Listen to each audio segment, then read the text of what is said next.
Avtomobilinizin plastik hissələrində bu cür solmalar varsa, Qrasın polirovmatından istifadə edib rəngini özünə qaytara bilərsiniz.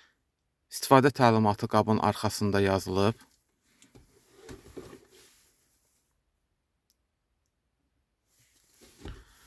Və belə bir flakona əlavə eləmişəm.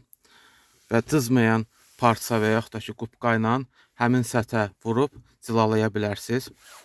Həmin məhsulu qapının rezin hissəsinə 6 ay bundan qabaq vurmuşam. Hələ də effektivliyi qalıb.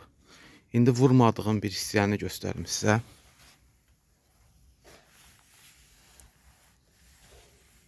Bu məhsulun əsas xüsusiyyəti, yeni bir avtomobil alarsınız. Həmin avtomobildəki o plastikdə nətər parlaqlıq varsa, o cür bir parlaqlıq verir həmin plastikə. Yəni bəziləri kimi göz yorucu bir parlaqlıq vermir. Elə məhsullar var ki, səthə vurduqda istədiyiniz parlaqlığı verir. Effekt keçdikdən sonra görürsünüz ki, həmin səth daha da pis vəziyyətə düşüb. Qras polirovmatda isə bir növ səthi restavrasiya edir.